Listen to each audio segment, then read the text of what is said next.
지금 이 순간에도 당신의 월급은 조용히 증발하고 있습니다.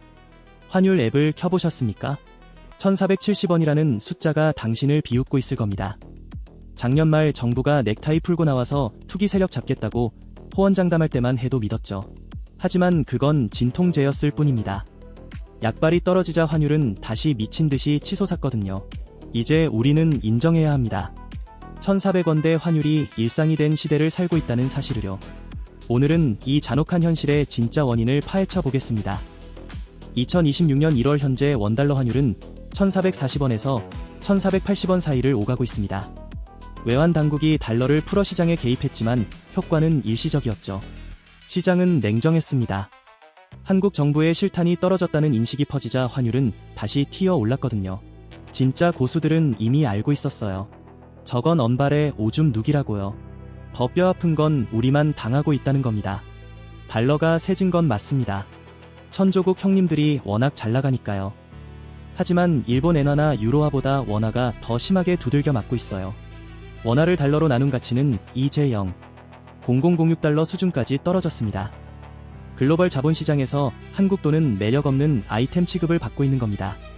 한국 주식 한국 돈 그거 들고 있으면 벼락거지 된다는 인식이 차트에 그대로 찍히고 있어요. 라떼는 마리아 하며 1100원, 1200원대 환율을 그리워하던 시절은 끝났습니다. 우리는 이제 짜장면 한 그릇에 15,000원을 내야 하고 아이들 유학비 보내려면 허리가 휘어지는 1400원 뉴노멀 시대를 살고 있죠. 이 잔혹한 시대가 열린 진짜 범인은 누구일까요? 하는 총재 말대로 서학개미 때문일까요? 단순히 정부의 무능 때문일까요? 이 모든 것의 진짜 범인은 명확합니다. 바로 미국 경제의 독주입니다. 지금 미국 상황을 게임으로 치면 치트키를 쓴 상태예요. 스타크래프트로 치면 쇼미더머니를 무한대로 치고 있는 겁니다. 2026년 1월 미국은 그야말로 블랙홀이에요. 전 세계의 모든 돈을 빨아들이고 있습니다. 이유는 딱 하나입니다. 바로 AI와 빅테크거든요. 엔비디아, 마이크로소프트, 오픈AI가 주도하는 이 판이 너무 강력합니다. 미국 경제가 골디락스니 노랜딩이니 하면서 혼자서만 잘 나가요. 고용은 짱짱하고 사람들은 소비를 멈추지 않습니다. 상황이 이러니 미국 연준 파월 의장은 배짱을 부리죠. 야, 우리 경제가 이렇게 핫한데 금리를 왜 빨리 내려요? 아쉬운 건 너네들이지 우리가 아니야. 이렇게 말하면서 고금리 상태를 유지하는 겁니다. 이게 우리한테는 자본의 대탈출을 의미해요. 과거에는 우리 기업들이 반도체 팔고 자동차 팔아서 달러를 벌어오면 그 돈이 국내로 들어와서 원화로 환전됐습니다. 그래서 환율이 떨어졌죠. 이게 우리가 배운 경제학 교과서였어요. 그런데 지금은 어떻습니까? 삼성전자와 SK하이닉스가 뼈 빠지게 반도체 팔아서 달러를 벌어왔습니다. 그런데 그 돈이 한국으로 안 들어와요. 왜냐고요? 미국 주식이 더 꿀이니까요. 기업들도 벌어들인 달러를 그대로 미국 현지 공장 짓는 데 씁니다. 국민연금도 우리 노후 자금 불리겠다며 국내 주식 비중 줄이고 미국 주식 비중을 늘려요. 심지어 우리 개미 투자자 형님 누님들도 어떻습니까? 국장, 그거 하는 거 아니야. 탈출은 지능순이야. 이렇게 말하면서 밤마다 잠 안 자고 엔비디아 사고 테슬라 옵티머스 관련주 사느라 바쁩니다. 달러를 원화로 바꾸는 게 아니라 있는 원화까지 팔아서 달러로 바꾸고 있는 겁니다. 이걸 유식한 말로 자본수지의 구조적 유출이라고 부르는데요. 쉽게 말해 밑 빠진 독이에요. 수출해서 물을 아무리 부어도 바닥에 구멍이 뻥 뚫려서 물이 줄줄 새고 있는 겁니다. 우리가 뼈 빠지게 야근해서 번 돈이 결국은 돌고 돌아 미국 빅테크 기업들의 주가 부양하는 데 쓰이고 있다는 이 씁쓸한 현실이죠. 외부에는 미국이라는 강력한 블랙홀이 버티고 있다면 우리 내부에는 더 심각한 문제가 터지고 있습니다. 바로 고장난 한국 경제라는 시한폭탄이에요. 한국은행은 지금 금리를 올리지도 내리지도 못하는 딜레마에 빠져 식물인간 수준이 돼버린 겁니다. 한국은행 총재님 지금 심정이 어떨까요? 아마 밤에 잠 한숨 못 주무실 거예요. 바둑으로 치면 완벽한 외통수에 걸렸습니다. 이러지도 저러지도 못하는 상황이거든요. 경기를 살리자니 금리를 내려야 합니다. 지금 자영업자 사장님들 중내 사내하고 내수는 꽁꽁 얼어붙었어요. 점심값이 비싸서 편의점 도시락으로 때우는 직장인이 태반입니다. 여기서 금리까지 계속 높게 가져가면 다 같이 죽자는 소리죠. 그런데 금리를 내리면 어떻게 됩니까? 가뜩이나 약해 빠진 원화 가치가 나락으로 갑니다. 1470원이 아니라 1500원, 1600원 뚫리는 건 시간 문제예요. 외국인 형님들이 대한민국 끝났네, 금리도 낮고 성장도 없는 나라에 왜 투자해 하고 짐 싸서 나가는 겁니다. 그렇다고 환율 잡겠다고 금리를 올립니까? 아니면 이대로 버팁니까? 그럼 우리 영끌족들은 어떻게 해요? 2020년, 2021년에 영혼까지 끌어모아 집 산 3040세대들 이미 대출이자 때문에 허리가 휘어지다 못해 부러질 지경입니다. 여기서 금리를 더 올리거나 고금리가 길어지면 부동산 시장 붕괴해요. 2000조 원이 넘는 가계부채라는 핵폭탄이 터지는 겁니다. 왼쪽으로 가면 환율 폭등, 오른쪽으로 가면 부동산 폭락. 한국은행은 지금 운전대 잡고 손을 벌벌 떨고 있는 거예요. 여기에 기름을 들이붓는 건 바로 정치 리스크입니다. 정책은 아침 저녁으로 바뀌고 여의도는 맨날 싸움박질만 하죠. 기업들이 마음 놓고 투자를 하겠습니까? 외국인들이 보기에 한국은 매력적인 투자처가 아니라 리스크 덩어리예요. 이걸 소위 코리아 디스카운트라고 하는데요. 주가만 디스카운트 되는 게 아닙니다. 이제는 우리 돈 원화 가치까지 싸구려 취급을 받고 있는 겁니다. 성장률 1.8% 남짓. 한때 아시아의 용이라 불리던 한국 경제가 이제는 관절염 걸린 늙은 호랑이가 되었어요. 이게 냉혹한 국제사회가 바라보는 2026년 대한민국의 자화상입니다. 여기에 숨겨진 또 다른 범인이 있습니다. 바로 광해통화 M2죠. 한국의 M2는 2025년 11월 기준 약 4,496조 원으로 전년 대비 계속 증가하고 있습니다. 증가율은 수익증권 포함시 8.7%에서 최근 한국은행 개편 후 5.2%로 조정됐어요. 이게 미국 4.6%나 일본 3.1%보다 높은 수준이거든요. 코로나 이후 상대적으로 완만한 긴축 정책 탓에 유동성이 풍부해진 상태입니다. 한국은행은 IMF 기준 맞춤을 이유로 기준을 바꿨지만 타이밍상 환율 논쟁 속에서 통화량 증가가 심하지 않다는 메시지를 강조하는 모양새예요. M2 증가가 자본 유출과 인플레 기대를 자극해 원화 약세를 부추긴다는 논리는 경제학적으로 타당합니다. 통화량이 많아지면 실질 실효 환율 하락과 금리 인하 압력이 커져 해외 자금 이탈을 촉진하는데요. 최근 원달러 1470원대 급등 배경에 이런 구조적 요인이 일부 작용한다는 분석이 있습니다. 다만 M2만 단독 원인으로 보기엔 무리가 커요. 미국 강달러, 한국 성장 둔화 정치 불확실성이 더 직접적 압력으로 꼽히며 M2 증가는 보조적 요인에 가깝죠. 일부 투자자와 언론에서 M2 폭증 때문에 환율 뛴다는 해석이 나오며 논란이 있습니다.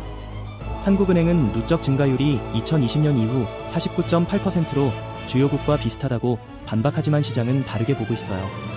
앞으로 M2 증가 속도가 둔화되지 않으면 고환율 1,400원대 지속 리스크가 커질 수 있습니다. 다만 금리 정책과 글로벌 달러 동향이 더 큰 변수거든요.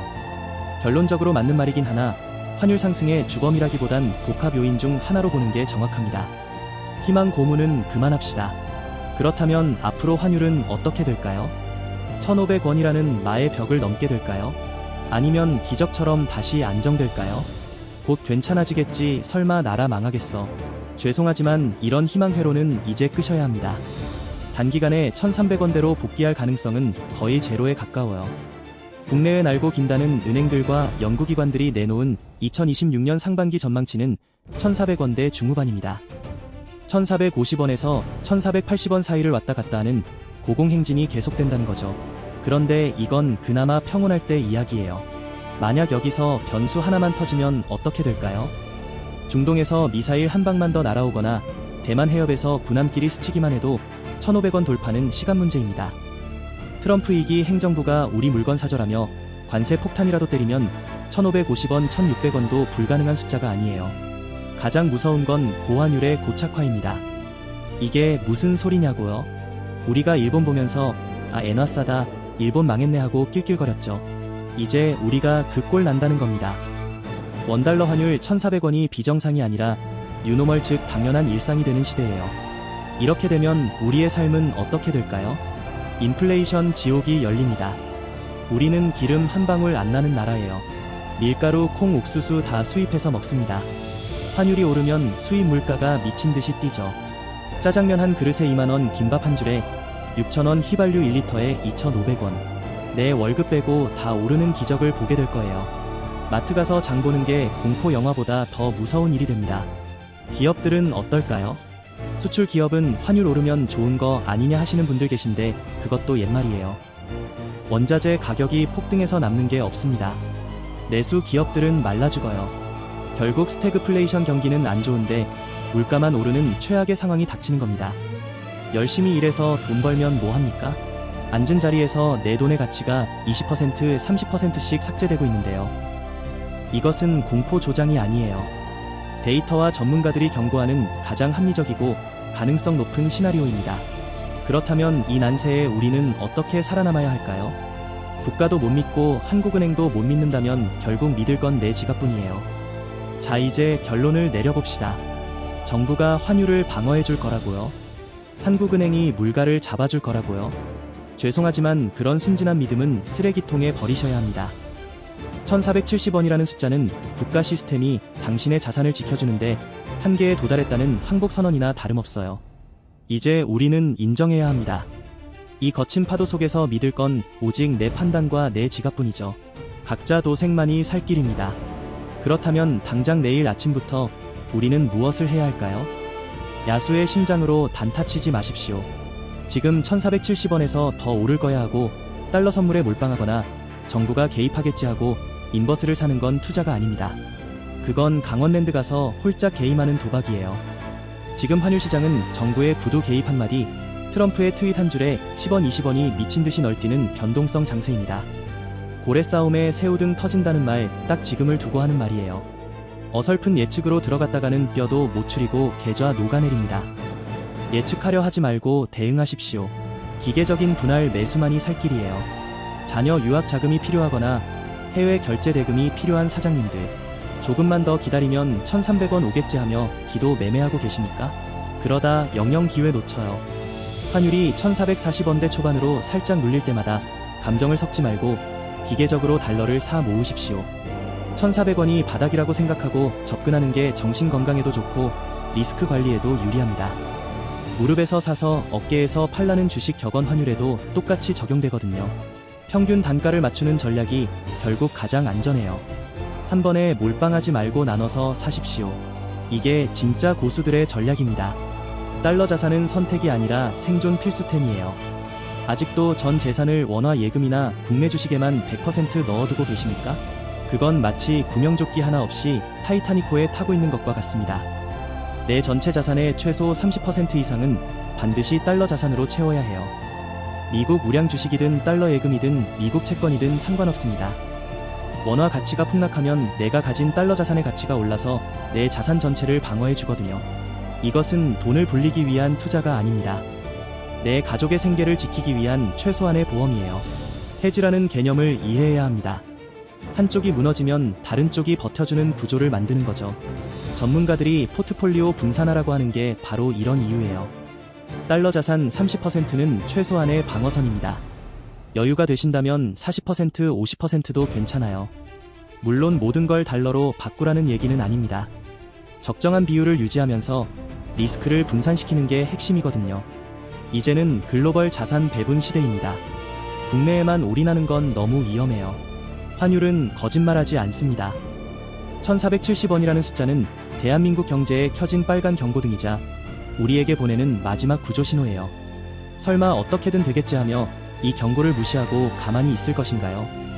아니면 흐름을 읽고 미리미리 내 자산을 지킬 방패를 만들 것인가요? 선택은 오롯이 여러분의 몫입니다. 하지만 기억하십시오. 준비하지 않는 자에게 시장은 더 이상 자비를 베풀지 않아요. 지금이 바로 행동할 때입니다. 내일로 미루지 마십시오. 환율이 1,500원 넘고 1,600원 가서 후회하지 마시고요. 지금 당장 내 자산 구조를 점검하고 달러 자산 비중을 늘리십시오. 이게 2026년을 살아남는 가장 현실적인 전략이에요. 지금까지 경제 투나잇이었습니다. 오늘 들려드린 인사이트가 여러분의 소중한 자산을 지키는 데 도움이 되셨다면 구독과 좋아요, 그리고 알림 설정까지 부탁드립니다. 여러분의 생존과 성공 투자를 진심으로 응원합니다. 감사합니다.